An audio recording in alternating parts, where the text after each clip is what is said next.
না মানে ইনজেকশন দেবেন না? দেওয়া হয়ে গেছে তো। কখন? আমি তো টেরই পেলাম না। ওনার হাতে মনে হয় জাদু আছে। তুই এরকম ভয় পেয়েছিলি, চিল্লাচ্ছিলি, আর দেওয়ার সময় টেরই পেলি না। সিস্টার উদয় তো টের পাইনি, আর একটা ইঞ্জেকশন। হ্যাঁ হ্যাঁ হ্যাঁ, টের না পেলে যে আরেকটা ইনজেকশন দিতে হবে এখানে এমন কোনো নিয়ম নেই। আবার যখন সময় হবে দেওয়া হবে। কখন সময় হবে? যখন ডাক্তার বলবেন তখন। আপনি আসবেন তো? যদি আমার শিফট থাকে অবশ্যই আসবো। কিরে বাবা, কত নাকি প্রথম দেখায় প্রেম। বাবুল তাবল কথা বলিস তোরা। আমরা মানুষকে হসপিটালে নিয়ে এসে সুস্থ করার জন্য। ওরে তো মনে হয় হসপিটালে এনে পাগল বানিয়ে দিলাম রে। ছেলে মানুষে ইনজেকশন এরকম ভয় পায় আমার জানা ছিল না। Help help, please help me. Oh no no, আমি না, মানে আমার পেশেন্ট, ওনার প্রচন্ড পেটে ব্যথা করতেছে। You have to help. আপনার ফ্রেন্ডের যে কন্ডিশন দেখলাম তাতে তো এরকম সিচুয়েশন হবার কথা না। আপনি তাড়াতাড়ি আসেন প্লিজ। আচ্ছা তুই কি বলছিস? এখন আসতেছে না? তো বললাম পেটের প্রচন্ড ব্যথা, ইমার্জেন্সি ব্যাপার। তুই যা এখন গিয়ে বল যে আমার পেট ব্যথার সাথে সাথে আমার বমি হচ্ছে, আমার নাক মুখ দিয়ে রক্ত পড়ছে। উফু, আমার ব্যথা, বাম পাশটা ব্যথা ছিঁড়ে যাচ্ছে। আল্লাহ আল্লাহ, আমাকে বাঁচাও আল্লাহ। ওইটা পেটের ডান পাশ, বাম পাশ না। হ্যাঁ মানে বাম পাশে ব্যথাটা ছিল, যে আপনি যখন এলেন তখন দেখা এখন ডান পাশে চলে আসছে। স্যালাইন চলছে, একটু ধৈর্য ধরুন, ঠিক হয়ে যাবে। মানে আপনার যা যা করা দরকার আপনি করেন। আমি আপনার সাথে অপারেশনের টেবিলে যেতে পারি? সরি, আমি কোনো সার্জারি ডাক্তার না, একজন নার্স মাত্র।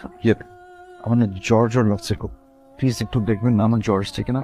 কই দেখি। কই, জ্বর নেই তো। কোনো সমস্যা হলে ডেস্কে চেয়ে বলবেন। সমস্যা ছাড়া ডাকা যাবে না? সমস্যা না হলে শুধু শুধু ডাকবেন কেন? শোনো, আমি ডাক্তার না, প্লিজ বিরক্ত হবেন না। আপনি একটু ঘুমান, ঘুমালে সব ঠিক হয়ে যাবে। স্যালাইন চলছে। তো সমস্যা কি বলতো? তুই হসপিটাল আসলে এক রোগ নিয়ে, আসার পর থেকে তো একের পর এক অসুখ বেরিয়েই যাচ্ছে। এটাকে কি রোগ বলে তুই জানিস? কি রোগ? ভীমরতি রোগ। আর তোদের কি রোগ? ঘোড়া রোগ? উনি এখন আগে থেকে অনেক বেটার আছে। ডাক্তার ওনাকে রিলিজ দিয়ে দিয়েছে। আমি যাওয়ার সময় আপনাকে সব বুঝিয়ে দিয়ে যাব। মানে আমি তো এখনো সুস্থই হইনি। আমি একেবারে সুস্থ হয়ে তারপর বাড়ি যাব। মনে হচ্ছে যেন তোর শ্বশুর বাড়ি। প্রথমত আমি অবিবাহিত। এক্সকিউজ মি মিস রিরা, এটা আমি আপনাকে উদ্দেশ্য করে বলছি। সরি, মানে আমি যে অবিবাহিত সেটা আপনাকে জানিয়ে রাখলাম। আমার কোথায় কোথায় সমস্যা তা আমি ফিল করছি, ডাক্তারকে আমার বাধা ফিল করবে? ডাক্তার আপনাকে ওষুধ দিয়েছে, আপনি ঠিক মতন খান, সুস্থ হয়ে যাবেন। আর ডাক্তারকে আপনি একটু বুঝিয়ে বলেন, দেখেন আমি না আসলে ভীষণ অসুস্থ।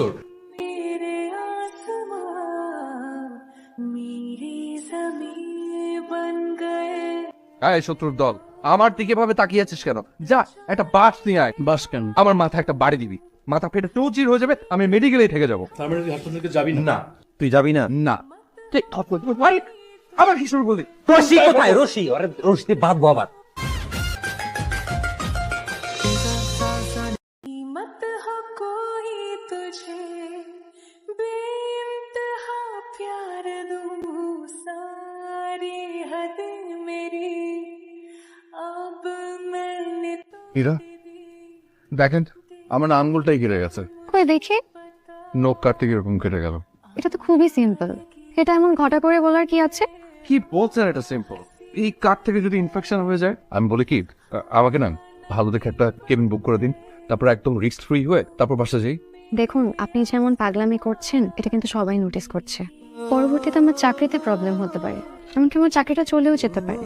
বাহ, একটা মানুষ ইনজুর্ড হলে ডাক্তারের কাছে আসবে না? অবশ্যই একটা মানুষ ইনজোর্ড হলে ডাক্তারের কাছে আসবে, কিন্তু মিস্টার সিয়াম, জি মিস্টার সিয়াম, আমি তো ডাক্তার না, আমি একজন নার্স। যে কেন ডাক্তার বলেন না? তাহলে তো কেউ কিছু সন্দেহ করতো না। ড্রেসিং করে দিয়েছি, আর কোনো সমস্যা হবে না। আপনি এখন বাসায় যান। আমার না হাতটা প্রচন্ড ব্যথা করছে, আমি কিছুক্ষণ বসি, ব্যথাটা কমুক তারপর যাই। আপনি যদি এখানে আরো 2 মাস বসেন তারপর আপনার ব্যথা কমবে না। আমার আরো পেশেন্ট দেখতে হবে। ঠিক আছে, দোয়া করবেন তাড়াতাড়ি জন্য অসুস্থ হয়ে আপনার কাছে হাসপাতাল আসতে পারি। আমি এটা তাকে জন্য বারবার আসি। আপনার হাসি, থ্যাংক ইউ। तुमसे है जा मिली तुम दुआ। দেখ তো সব ঠিক আছে কিনা। একদম পারফেক্ট। তুই কি এখান থেকে ডাইরেক্ট অনুষ্ঠানে যাচ্ছিস? হ্যাঁ, চাকরির জীবন, সবকিছু সামলাতে হয়। এরকমের অদ্ভুত পেশেন্ট আমি আমার লাইফে দেখি নাই। আমার কি মনে হয় জানিস, ছেলেটার এই পাগলামিতে তোর জন্য প্রেম আছে। আমার তো মনে হয় মাথায় সমস্যা আছে, নাহলে শুধুমাত্র একটু নখ কেটে গেছে এর জন্য কেউ হসপিটালে আছে। তবে যাই বলিস, ছেলেটার এই পাগলামিতে তোর জন্য অনেক বেশি প্রেম আছে, তোর জন্য মায়া আছে। সেটা অবশ্য আমি শুরুতেই খেয়াল করেছি। চল। এক্সকিউজ মি, কেমন আছেন? চিনতে পেরেছেন? চিনবো না কেন? দেখে তো সুস্থই মনে হচ্ছে। প্রবলেম কি? প্রবলেমটা নীরাকে বলি। নীরা কোথায়? নীরা চাকরি ছেড়ে দিয়েছেন। এটা চাকরি ছেড়ে দিয়েছে? হঠাৎ চাকরি ছাড়লো কেন? সেটা তো বলতে পারবো না। কি মীরার অ্যাড্রেসটা কি আমাকে একটু দেওয়া যাবে? সরি, হসপিটাল স্টাফদের পার্সোনাল অ্যাড্রেস দেওয়া যাবে। আপনি তো বললেন উনি চাকরি ছেড়ে দিয়েছেন, তো অ্যাড্রেসটা দিলে কোনো সমস্যার কথা না। আমরা আমাদের রুলসের বাইরে যেতে পারবো না। এটা কি? স্যানিটাইজার, এটা খেলে কি হয়? পয়সন, এটা ওয়ান কাইন্ড অফ। আপনি যদি আমাকে নীরার অ্যাড্রেসটা না দেন, আমি তাহলে এটা পুরোটা খেয়ে ফেলবো। আপনি বুঝার চেষ্টা করুন, আমাদের পার্সোনাল অ্যাড্রেস শেয়ার করার কোনো রুলস নেই। আমি 1 থেকে 3 গুণের মধ্যে আপনি যদি নীরার অ্যাড্রেসটা আমাকে না দেন, তাহলে আমি পুরোটা পেশেন্টে খেয়ে ফেলবো, তখন বিশাল একটা সেন্ট পেরিট হবে। দিচ্ছি দিচ্ছি। আপনার উপকারের কথা আমি সারাটা জীবন মনে রাখবো। अब मैंने तोड़ दी মাশাল্লাহ, মেয়ে খুব সুন্দর আপা। একদম দরজায় গিয়ে এসছে, খুলে রে। बन गए हाँ हंसी बन गए আপনাদের কি? না না না না, আই এম সরি, আমি মনে হয় একটা ভুল সময় চলে এসেছি। আমি ওনার মানে নীরার পেশেন্ট, ওনার সেবায় আমি সুস্থ হয়েছে, তাই ওনাকে ধন্যবাদ দিতে এসেছিলাম। আরে বাবা, আসছো যখন বসো, আজ তো আমার মেয়ের এঙ্গেজমেন্ট। না না, ঠিক আছে, থ্যাংক ইউ। আমি আনসার বুঝে শোনো, আমার মেয়ের আজকে এঙ্গেজমেন্ট, মিষ্টি মুখ না করে কি তোমাকে যেতে দেবো? বসো। खूब रब ने किया बिन मांगे इतना दिया वरना है मिलता এখন আপনারা সবাই মিষ্টি মুখ করুন। কনগ্রাচুলেশন। को खुदा क्या खूब আন্টি বিয়ে কবে? তো এঙ্গেজমেন্ট হলো তো 1 মাস তো লাগবেই। 1 মাস। হ্যাঁ, বিয়েতে আসবে কিন্তু তোমাকে বলবো। है मिलता 1 মাস। हम काफिरों को खुदा हसरते अब मेरी तुमसे है जा मिली আচ্ছা, আপনি এমন কেন করছেন একটু বলবেন? আপনি না বললেন যে আপনার 6 সেন্স প্রবল, তাহলে তো আপনার জানার কথা আমি তারা বলছি। আমি অন্তর্যামী না। আপনি তো নিজের চোখে সবকিছু দেখেছেন। আপনার পাগলামিটা যে আমার জন্য একটা খারাপ লাগার কারণ হতে পারে, আপনি এটা বুঝেন? আপনি কি এটা বলছেন যে আমি নিজেকে মানাতে পারছি না বলেই পাগলামিগুলো করছি? আমরা কি বন্ধু হতে পারি? বিয়ে ঠিক হওয়া একটা মেয়ের সাথে আপনি বন্ধুত্ব করে কি করবেন?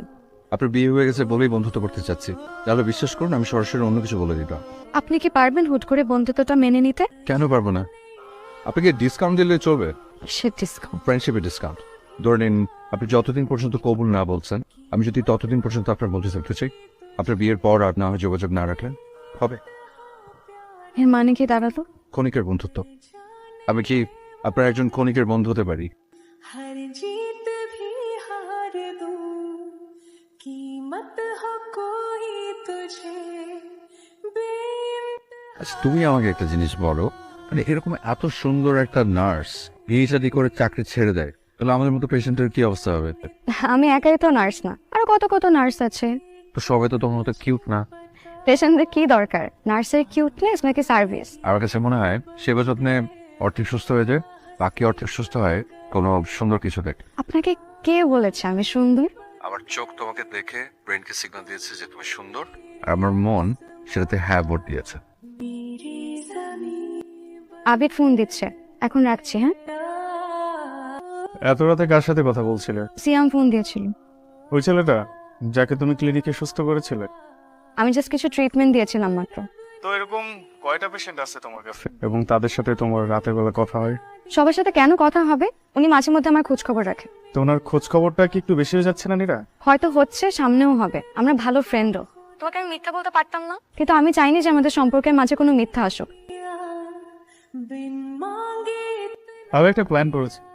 হুম? বিয়ের পরে আমরা গ্যাংটক যাব, পাহাড়, বরফ আর সমুদ্র একসাথে।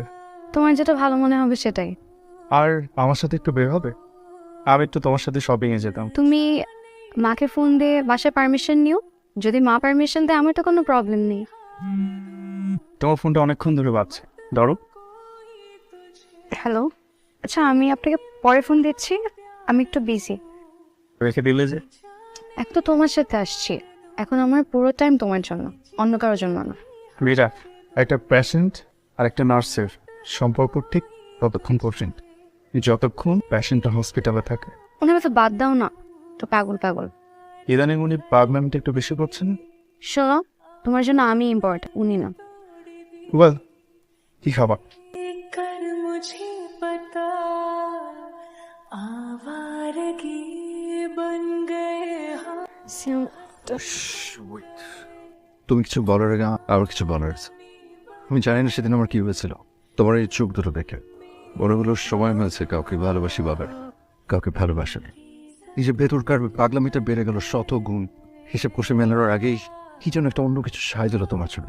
তোমাকে আমার চাই, এই লাইনটা অনেক বলার চেষ্টা করেছি, কিন্তু সময় আমার পক্ষে ছিল না। আজ কোনো পক্ষ বিপক্ষের হিসাব না কষে শুধু বলতে চাই নীরা, তোমাকে আমার চাই। বিয়ে হতে যাওয়া একটা মেয়েকে জেনে শুনে প্রপোজ করাটা কি অবান্তর না? অবান্তর কিনা জানি না, শুধু জানি যে আমি তোমাকে অনেক ভালোবাসি। দম বন্ধ হয়ে না ঘরের মধ্যে বসে থাকতে পারছিলাম। মনে হচ্ছিল যে আমার মনের কথাগুলো তোমাকে জানানো উচিত। মনে হচ্ছিল যে মনের কথাগুলো তোমাকে যদি না জানাই তাহলে সারাটা জীবন বোধহয় আফসোস করে কাটাতে হবে। আফসোস করতে হবে এই ভেবে যে একটা বার যদি আমার মনের কথাগুলো নীরাকে জানাতে পারতাম তাহলে হয়তো নীরা আমার হয়ে যেত। আমি ওই আফসোসে মরতে চাই না নীরা। ভুল সময় এসেছেন সিউ। সময়ের কোনো ভুল সঠিক নেই নীরা, ওই ভুল সঠিক সবকিছু আমাদের উপর, আমরা বিচার করে নেই। সিয়াম, আপনি উঠেন। এমন কিছু বলবেন না বা করবেন না যাতে আমার কবল বলতে কষ্ট হয়। এমন কিছু করো না যাতে আমি আড়ালে গিয়ে কাঁদি। আমার জীবনে সিয়াম একটা পাগলের নাম, এই জিনিসটা আমি আমার মাথায় একদম সেট করে রাখতে চাই। এইটা আমার বিয়ের কার্ড। আপনি যদি না আসেন তাহলে আমি খুশি হব। তোমার চোখে পানি কেন বেরা? তুমি আমার আকাশ সীমানার বাইরে সিয়াম। আমার তোমাকে অনেক কিছু বলতে ইচ্ছে করছে, কিন্তু আমার সাধ্যটা নেই, সাহস নেই মুখ ফুটে বলার। তোমাকে একটা কথা বলেছিলাম মনে আছে, যে তুমি কি পারবে আমাদের বন্ধুত্বটা মানিয়ে নিতে? আমি জানতাম পারবে না। দেখো, আমিও পারিনি। তাই আমি আশা করছি তোমার সাথে এটাই আমার শেষ দেখা। তুমি ভালো থাকো। अब मैंने तोड़ दी, देख कर मुझे पता।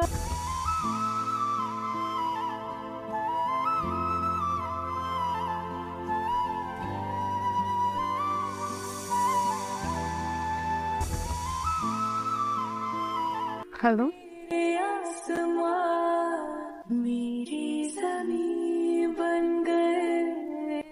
তোমার লোকজন সিয়ামকে কেন মেরেছে? সিয়ামকে আমার লোকজন কেন মারবে? আর এই কথা তোমাকে কে বললো? তুমি কি কোনো কারণে আমার সাথে মিথ্যা বলছো? তুমি কেন সিয়ামকে মারতে গেলে? ফ্যামিলি প্রেশারে পড়ে আমি তো তোমার সাথে বিয়ে করার জন্য রাজি হয়েছিলাম। তুমি যেভাবে বলে সবকিছু সেভাবে হয়েছে, সবকিছু তোমার প্ল্যান মোতাবেক হয়েছে। তারপরেও কেন বলো? যেহেতু তোমার কাছে এর কোনো উত্তর নেই, আমার পক্ষে তোমাকে বিয়ে করা সম্ভব না। ওর থেকে আমার পাগলটা অনেক ভালো। रब ने किया बिन मांगे इतना दिया, वरना है খুব লেগেছে। হিরোগিরি দেখাতে গেলে কেন? নায়িকা পাওয়ার জন্য। পেলে আর কই, শুধু শুধু মায় খেয়ে আসলে। টিকিটটা দিলেও তো পারতে। তখন লোকে বকটে বলতো, তোমার চোখে তোমার পরিবারের চোখে বকট হতে চাইনি, আমি কিতাম ধরে একটা। তুমি হলুদের অনুষ্ঠান ছেড়ে চলে এলে। এমনি শুনেছি যে মেয়েদের নাকি হলুদের অনুষ্ঠান ছেড়ে আসলে খুব অমঙ্গল হয়, হতে পারে কুসংস্কার। তারপরও প্রশ্ন করবো, কেন এলে? সার্ভিস দিতে। কারণ একজন নার্সের কাছে পেশেন্টের জীবন সবার আগে। আচ্ছা, নার্স, পেশেন্ট, পেশেন্টের জীবন, তারপর যখন আবার ছেড়ে চলে যাবে, আবার জীবনটা যেতে চলে যাবে চাপুন, মানে? তুমি আবার আকাশ সীমানা জুড়ে সিয়াম। আজকে আমার মুখ ফুটে বলার সাধ্য আছে। আমি আমার পাগলটাকে অনেক ভালোবাসি, খুব ভালোবাসি। আমি তোমাকে ভীষণ ভালোবাসি।